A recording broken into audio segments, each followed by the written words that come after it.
Hello and welcome to the Collective's Ask the Expert. I'm Katie Lewis and today I'm going to be speaking to Jamie Owens of Hussle. So here we are, all in a situation we didn't want to be in, lockdown 3.0, but there is light at the end of the COVID tunnel. We've got the vaccination programme rolling out and we've also got confidence from a whole heap of evidence that our facilities are COVID safe. So when we are told by government that we can reopen our doors, we know we can do so with a level of confidence. The difficulty is, and I think I'm probably fair to say, that the communities we serve won't necessarily share that level of confidence.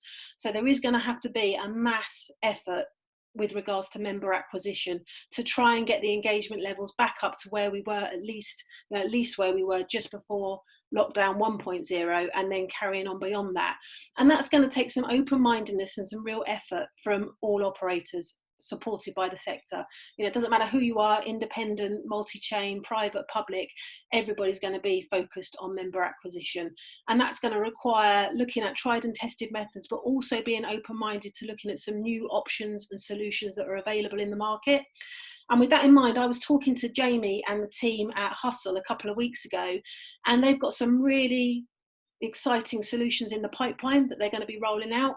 And they're really keen to play a key role in this recovery process through partnerships with operators across the country. They're already working successfully with a big network, but they're always open to welcoming more operators on board. So rather than me talking about it, I thought it's probably best just to get Jamie in to talk to the collective to give us a bit of an update on what's been going on at Hussle. So Jamie, for those that don't know you, it's probably worth you just doing a brief introduction. Just tell us a little bit about yourself and how you've arrived at this relatively new role with Hussle. Cheers, Katie. So I was actually thinking about this morning, and it's my 20th year in fitness, Wow. which is worrying, but also, really proud of that because it's a sector that I love. I've always been passionate about it. So I started off literally 2001 with Cannon's Health and Fitness, as they were known as back in the day. Yeah. That was my first kind of introduction to fitness. And then, for the last 20 years, I've worked for numerous brands, various different roles. I went kind of sales and then into general management, regional management, and then into sort of national roles. And like my last kind of role within the sector for an operator, most recently would have been a couple of years ago with Nuffield Health, where I basically headed up sales for the business there. So that's where I came across Hussle, actually, or Pay As You Gym, as they used to be known, during my time in that role, like as an operator. So it kind of give me a really, really interesting view on, I guess, aggregation from an operational perspective. So, I remember going through the journey, them coming to me, talking to me understanding it, internally selling it, setting up a regional pilot, then successfully rolling out to the rest of the clubs, and kind of being that conduit between the supplier and the business as an operator. And I think that's where I really loved it. I thought it was great. I thought it was a great opportunity for us as a gym chain, just to kind of bring in more customers. And that's what kind of really appealed to me with that. So that kind of led me to, I guess, understanding the model and finding the right time to join the business. So, fortunately, we managed to find the right role for me. And I joined Hussle about 18 months ago. So my title is Director of Fitness Partnerships, which sounds quite posh, but basically I just work with gym supply to make sure that they're getting the best out of the relationship. And I also head up our corporate division, where we are getting fitness as a benefit in front of employees up and down the UK. So my role basically is just to help gyms get more customers. Wow, what a nice role to have. So, and I think it's brilliant that you're coming from that operator background as well, because I think, looking at the market a couple of years ago, aggregators have been a bit like a Marmite product, I would say. Those that you're working with, they're probably having a high level of success with a lot of the partners that are in your network at the moment. And there may be some people that had, potentially a bad experience a while ago, but things have moved on a lot since then. And I think the conversation is changing. And I think now we find ourselves almost in the worst position we've been in ever as a sector. And I think people are going to have to be open-minded. And, I really hope that you being able to talk to the people in the collective today will help to reactivate that conversation and will help to re-engage people in, you know, the support that you can offer. So I guess going on to that, so what do you think are the key things that Hussle can bring to the recovery party really? How do you think you can best support gyms over the coming months and years?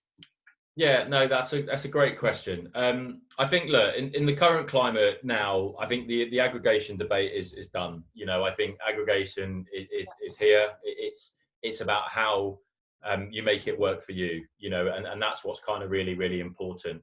And especially now, you know, you've already referenced it. It's crazy. You know, no one sort of saw this coming, but fitness has been massively hit. Membership subscription levels, you know, the stats are out there. You don't need me to kind of reel them off again. But there's a big gap, you know, and we need to kind of all collaborate to try and rebuild and kind of regrow the sector, basically. So with my operator hat on, I think thinking back, you know, what was important to me with regards to working with partners was that they were adding value. And where I liked Hussle was it was basically bringing me in incremental customers. So it was customers that I couldn't get my hands on as a gym operator. And that was kind of really important to me. But I suppose if I think about it, you know, and when I was sort of chatting to GMs about it back in the day, even the busiest clubs like pre-COVID, you know, 1,000+ swipes a day clubs, they could still cope with an extra 15 or 20 customers coming through the doors every day. So, you know, where it isn't capacity driven, where they're not taking a space in a class or taking a PT's time on the gym floor, you know, being able to drive extra customers in, that's got to be a positive. And especially if those customers are potentially there to convert into your own direct joiners. And that's what I really liked about Hussle when I was, you know, when I was an operator. So there's definitely a few things that we do, a few ways that we try and, I guess, bring different types of customers into gyms. So, you know, first of all, we've got customers that they want to use more than one venue. So, you know, we've got like a membership product. I won't go into the detail on it, but we've got a kind of a pot of customers that use more than one. So they use 2 venues with frequency. So that might be somewhere near work, somewhere near home. And they use that sort of 5 or 6 times a month. So they're not going to join 2 gym memberships separately, because obviously that wouldn't make sense. So the product that we have kind of works for them, and it really works for them that they can use more than one venue as often as they want to. The benefit to the gym is we pay for those visitors. So they wouldn't have joined the gym directly, but they're making money from it. So that's kind of one. The next one, which is probably a bit of a new one, I guess, is we're able to give gyms a bit of a share of wallet. So you've seen like Peloton, you know, I think Peloton are probably the biggest one that have made a move, you know, with their Precor acquisition. You know, you can see they're scaling that. But, you know, fit working out from home, it's an acronym now as well. Like, you know, not just working from home, you can work out from home. So I think more people are seeing that there's different ways to kind of access fitness. And you can see that all the digital provisions which have come around, you know, and they're definitely upping their game, you know, not just about the quality of the experience, but I think the community element that they're driving in is really interesting. So I think that, you know, I don't think we should expect everyone's going to go back to the gym. I think that, you know, people maybe have found another way. But those customers, if they're not going to join the gym anymore, but they might like to go sporadically, then our product works for them. So we can send members in to you know, customers into gyms to use the gym that wouldn't have joined it or wouldn't have used it directly. So that's another one. And I think that the third one, is the most important one, is our kind of like try before you buy sort of scenario. So with our big commercial partnerships, which we strike up, so, you know, we work with brands like Monzo, Revolut, you know, Premier Inn, like big national customer bases. We're sending them into our venues on a kind of fitness as a benefit route. And these are the customers that are most likely to actually convert into direct members for the gym. And that was really important, thinking back to my Nuffield days, was actually we can get members out of this. So in the last 12 months that gyms have been open, we've sent about 30,000 direct joiners into gyms through our partnership network. Yeah, it's a big number, you know, and that's really, really important that I can kind of, you know, get this information out there. That's 30,000 memberships. Yeah, so our gym partners that sit on our platform would have had a share with those 30,000 joiners. Wow. So, we've sent members in, we've engaged customers that weren't engaged. So about 80,000 customers that were either an ex-member and not using a gym for some time, or most importantly, never been to a gym before. So, I think about 14,000 in the last 12 months, customers that have never been in a gym. Through us, we're able to push these customers out there and get them out into the venues that work with us. So, we're really proud of that, because we definitely feel like we're an enabler. We're definitely aligned with, like the likes of UK Active, who we're a strategic partner for. We want to grow participation. We want more people to be accessing gyms, and hopefully our model kind of works for a segment of the consumer base, which a mainstream kind of gym membership just isn't going to work for. So, we know these stats because we released a white paper, an independently audited white paper that we pushed out just before the first lockdown, early on in 2000. So that's there to kind of back up the stats that we've got. But yeah, it is really interesting. And I suppose the other thing is people don't realize how long we've been in the sector. We've been here 10 years. Yeah. So, we've been working with our gym partners for quite a long time now. So yeah, hopefully that helps. So you talk a lot about partnership, and obviously that's what it has to be, a partnership, a relationship that works for both parties. And I think one of the things that I guess struck me is obviously trying to head off that argument that you are almost acting as a competitor to the gyms, when actually what you're doing is trying to drive members to the gyms directly. So can you just explain a little bit about that concept? And I believe you're working on a new product as well to sort of push that area of the business as well. We are. You've done your homework. We are. So yeah, no, absolutely. I think that that there's I wouldn't call it rules of engagement, but I think when looking at working with partners, there's definitely a few things that personally, that again, thinking back from my operational days, there's a few things that are pretty important. So I think first of all, they need to be adding value. So by that, and what it's like adding incremental customers. So having like a big marketing reach, having the ability to bring customers to your venue or your venues that you can't do on your own. So that's kind of a little like the stuff I've talked around, like like Revolut and deals like that with big multi-million consumer bases. One gym chain won't have the coverage to be able to have that conversation, but through our network we're able to drive customers in. And that's even more important now, because we know that marketing budgets are going to be challenged. I know through my own personal network, friends that I've got from the sector, central support functions are being reduced, marketing divisions are being reduced, people are losing their roles because companies have got no choice. They've got to reduce their costs. So, whether that's through payroll or whether that's through marketing acquisition spend, it's both going to affect the ability for them to be able to get more customers in, right? So we provide a free marketing channel. So if you're on the platform, you've got free access to all of the customers that we push into our venue. So having something that adds real value. I think secondly, and this is really important, is not being exclusive. Like it makes zero sense to align yourselves just with one provider. Aside from it being like anti-competitive, you've got no leverage. You're going to be kind of dependent on that one provider. So what was really important for me, and even now, really transparently in our business, we don't push for exclusivity with gym partners or anything like that, because we don't want to limit the opportunity that gym partners have got. We want to help them rebuild, regrow. So we're not going to hold them to ransom, I'm working with just us and us alone. And I think thirdly, you need to see or have a plan on how you can make the customers that your partner brings in, turn them into your customers. Like that's kind of like the golden egg, isn't it? So those 30,000 members I told you about that we've given gyms, we want to do more of that. And that's to your kind of point that you referenced. We've kind of come up with a new product that we're just in the process of piloting and working through. But we know from our white paper that 26% of our customers convert into membership. So which is a great number. But that's purely organic. Like, so that wasn't with us really sort of trying. That's just them kind of being introduced to the gym, thinking, actually, this works for me. I like this place.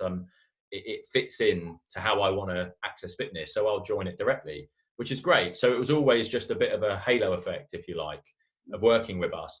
But we've got like a membership conversion product, which the name's not complete yet. It's not quite as punchy as we want it to be, but basically what we're doing is we're signposting gym membership to customers at the earliest possible choice. So where we qualify our customers through our pass builder, if you as a customer land on the website and say that you want to use one venue 2 or 3 times a week and you're not interested in anything else, the right thing for you to do is to join that gym. Mm-hmm. So, you know, us trying to sell you day passes or get you in a different way, it's not what we're about. That's not good for us. It's not good for the sector. So we identify customers that need membership due to their patterns, and then we serve them up directly. And the long term of that would be that they just have, quite simply, just integrate directly into their online joining, or, you know, we kind of interface directly into the membership system. But, you know, we just want to be, I suppose we're just trying to be transparent, that we know that all of our customers won't use Hussle forever. So we want to make sure that if they're right for membership, we get them to the membership as soon as we possibly can, and kind of help regrow, do our bit, you know, help regrow the membership again. So, yeah, so those are the 3 considerations, I guess, that I would urge people to consider. So what's in it for me? You know, marketing reach, that kind of stuff. Avoid exclusivity, and can I get members out of it? Sounds pretty transactional, but that's certainly the way I viewed it in my time as an operator. And, you know, certainly I think the way operators now should be viewing working with partners like ourselves. I mean, it's going to be a highly competitive market out there, isn't it? I mean, in areas where there are, you know, dozens of gyms all fighting for what will be quite a small pool of members, I think, you know, opening your mind to new opportunities and looking for new partnerships like the one that you offer is going to be absolutely crucial to the success, you know, and we need to all be open-minded, I think, on that front. Yeah, I think a very, sorry to interrupt, but, you know, a very bright person said to me, "You'll never beat the customer." So, you know, being able to offer different routes for customers to serve their own fitness needs, it's got to be the way forward. So if we can form a part of that, that's what we really want to be able to do. Yeah, and I believe, I mean, looking at some of the documentation you sent me through to have a look at, but I believe obviously you've got 96-97% coverage as well. So from a consumer perspective that's just having a look, you know, what gym they might want to find in their area, they're going to find those gyms through you, probably, I would imagine. Yeah, and you know what, like, kind of, you and I, you know this, having sort of started in fitness yourself many years back. Not that many, obviously. But, yeah, sorry about that. But, you know, like, it's daunting, right? People are daunted by gyms and what's in there, and you know, building up the courage to set foot through the door and all that kind of stuff. So, you know, what you've got to remember is times have changed. Like, people get things differently now. And, you know, as I said at the start, I mean, I'm a dinosaur now. I'm 20 years in the sector. So, you know, now the customers that are younger now, they'll serve themselves digitally. So our platform, it really, that appeals to them, and it gives them a route to actually go and view gyms and see what looks interesting, and, you know, pick the right thing for them. So, yeah, you know, look, we've moved on, right? We can't keep doing the same things and expect the result to be the same. So hopefully having a bit more of an open mind around how you get your customers and who you work with will be revisited. Yeah, cool. That's been brilliant. Have you got anything sort of as a closing comment, as a like final thing to say that you'd like to just, any messages, key messages, anything you'd like to impart? No, look, I mean, I really appreciate the opportunity. You know, it's great to be part of these Ask an Expert sessions. So, you know, really pleased to have the time from it. I think, yeah, in terms of takeaways, as I say, like, my 3 points would be the ones that I'd probably pull back on. So, you know, look, we know that the times have changed. You know, we just want to help. So it's completely free for anyone to come and list on Hussle. You know, we can get you in front of thousands of customers. But, you know, remember, you know, make it work for you. If you're partnering with someone, it's a two-way thing. So it's got to work for you. What's in it for you? Can it help you rebuild your business, regrow your membership? You know, and avoid that kind of going down the parapet of working with just one person. You know, broaden your horizons and see what else is out there. But no, look, appreciate your time, Katie. And if people are interested in talking to you, following up from this, Jamie, what do? They contact you? Have you got a mobile you want to give out, or? Yeah, I can leave my contact details on. So, Hussle.com, head on there. There's some sort of contact areas on the website, or you can find me on LinkedIn, reach out to me on LinkedIn, send me a direct message. Look, I love talking, as you've probably got that over the last 20 minutes. So yeah, always happy to have a conversation or discuss the sector with anyone. Brilliant. That's been really good. Thanks ever so much for coming in. Appreciate it. And yeah, speak to you again soon. Cheers, Katie. Bye. Thank you. Bye. Bye-bye.